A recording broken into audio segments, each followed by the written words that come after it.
Well, you know, ladies and gentlemen, throughout the evening, Gerard has been kind enough to introduce all the guests for us. I think it would be wrong for you to introduce yourself.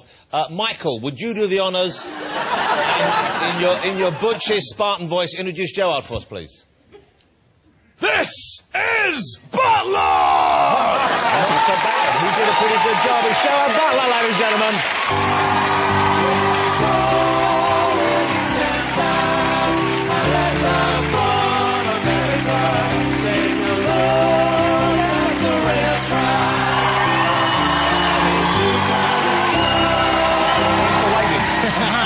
Gerard Butler, here he is. I'm delighted he's with us.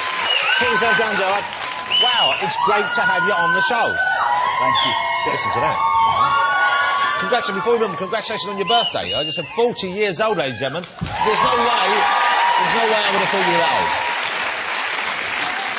old. You know that cream that Michael was talking about? Yeah. Well, I started using that 20 years ago. Cream. Yeah. So, but you know what? Here's someone you lived. I mean, I know you just said you've given up partying and sort of stuff for the last 10, 12 years, is it? 12 years, yeah. So you gave up booze completely 12 years ago? Completely, yeah. Okay. Yeah. And so that would, I would have thought, help you get yourself back in good shape and so on. But when you party hard, which you did for a few years, normally that takes its toll. Did it take you a while to bounce back? How long was it before you could get back into feeling normal, feeling healthy?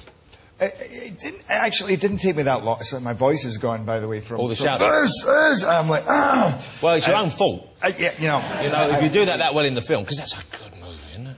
Did you like that movie? Yeah, I went out and bought a pair of red pants after that movie. I don't mind telling you. I think I had the same problem then as well, because we tried all different levels of Sparta. It was, this is Sparta. And then there was, this is Sparta. And then the final one, I said, let me try one more. Big. And I did a huge one. And the second I did it, literally, there was guys in the background laughing. They were like... And I went over to to Zack Snyder, the director, and I said, all right, that was too much. He goes, no! That was awesome! Is he American?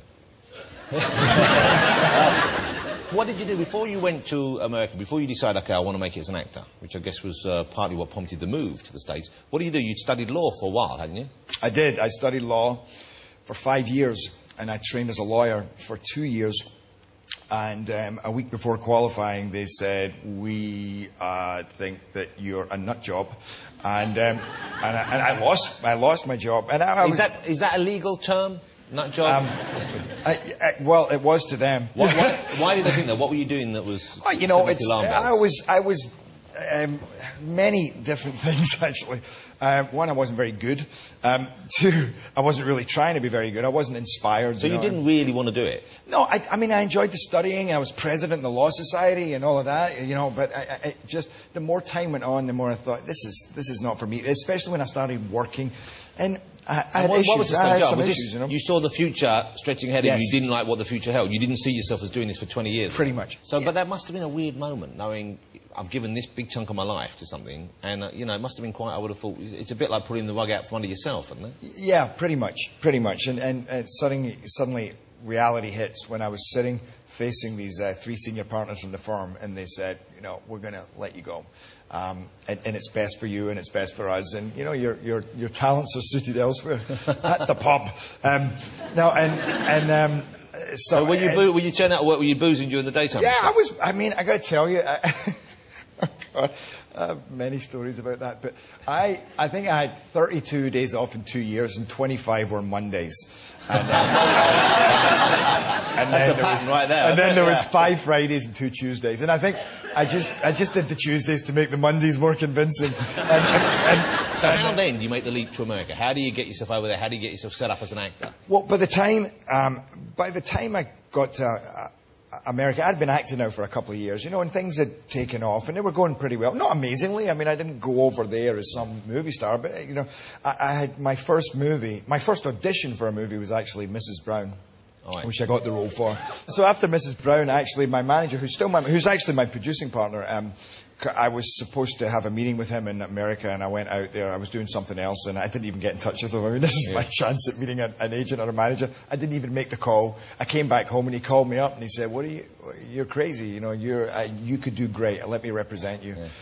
So it was due to happen in a way. He spotted something and you knew you could do it. But it's exciting. I get excited when I see someone, following that dream and it happening for them, you know. And I've never met you before tonight, but I was really pleased seeing you in these movies. And when 300 came out, I vaguely knew I'd seen you some other stuff like that, and I thought, this is great. And I was so thrilled when it was a big hit, especially because it was a better movie than it needed to be. You know what I mean? It could have just been a comic book action film, but it had a lot more going on.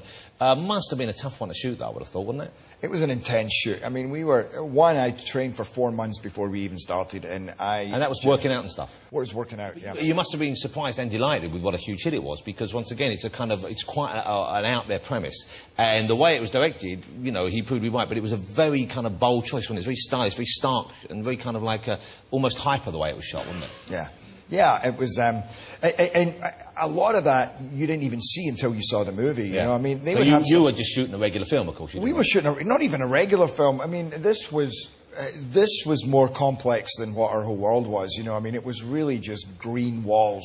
Wow. You know, 4 walls. This huge asbestos-filled warehouse. That there was 3 different rooms, and they would literally just move the same set and turn it round. So one, it was going uphill, then it was going downhill, and then they all added it. You know, so it's all computer added, all the backgrounds, or almost all the backgrounds. Mostly. The city of Sparta itself was real, and there was a few real trees. But other than that, you're literally walking around going, there's something in the distance. Yes, he's been followed. You know, you'd all walk and stop. And you go, look, there's a burning village. Yes, they're over there. They've been following us in Sparta. And can I just say, if you haven't seen the film, if you haven't seen the film, Gerard's acting in the movie is better than you would think. I thought that was pretty good, actually. Yeah. Okay. Hey, congratulations on the new movie. I saw you in Gamer a while ago. I thought that was good fun. My little boy loved it. But the new movie is called Law Abiding Citizen. And this is you not just acting. You're now kind of creating these films yourself. You're producing them as well. So I guess you're looking for the right kind of role for yourself. What was it about this project? What was it about this character you wanted to do? Well, initially I wasn't playing that character. We got a script... Actually, for talking about 300, I won Action Star of the Year. And at the award ceremony, this guy walked up and congratulated me and then said I'm a writer. And I was like, oh, God, here we go. And but he wrote this movie, and we said, well, send us a script. Read the script, loved it. Yeah. You know, we did a couple of years working on the script, really fleshing it out to something that we always knew we had the bones of a great movie, but or a great story. But then we fleshed it out. And then the more we fleshed it out, the more I thought, you know what, I kind of like him. And it was a role I'd never really taken on before, and it was something I could really, you know, it was juicy. I could get my teeth into it. And it's quite gory as well, isn't it? I mean, it's quite intense in some ways. It's pretty gory movie, and it's pretty shocking at times. And I've seen a few people jump out their seats, and I've seen a lot of no. Let's have a look. This is a clip of Gerard in action in the new movie Law Abiding Citizen. Have a look at this. Gerard Butler in Law Abiding Citizen. He is the Law Abiding Citizen. Oh. You are the law-abiding citizen, sort of, or maybe, I don't know. Can I tell you a funny story? Please do. Talking about that was yesterday on my way here, I was driving along and there was roadworks going on, and I was on my way to the airport, and I get pulled over by the police. Now, I've already missed my first flight, because I always miss my flights, and I missed the first flight. I was trying desperately to get to the second one, but I wasn't speeding. I really wasn't. They pulled me over and they said, you know, you realise you were doing something like 48 and a 40 miles an hour zone. They then said, well, you were driving behind us and we were speeding, so that's all right. But you were wearing a baseball cap and you were driving a big SUV, so we were suspicious. So I'm like, okay. So, and then they go, what are you doing here? I said, I'm actually, you know, and they said, what's your occupation? I said, I'm an actor. And they went, oh. And one guy went, oh, I thought I recognised you. Hi. And he said, where are you going? I said, I'm going down to London. I'm going on to Jonathan Ross. He goes, oh, give us a big shout out. So I'm giving you a big shout out. But anyway, and then we can't use this show to get you off points off your life. No, but this is abuse. You've got to take your opportunities where you can get it. And then he said, so, and what are you doing here? He says, you got a movie coming out. And I said, yeah, and I have the premiere in Glasgow. And he said, what's the movie called? And I went, Law Abiding Citizen. I hope you'll agree Gerard Butler has been a phenomenal guest, ladies and gentlemen. Good luck with the movie. It deserves to be a success. I can't wait to see you next thing. Are you going to stick around for the music? Absolutely. Of course you are. Ladies and gentlemen, Mr. Gerard Butler.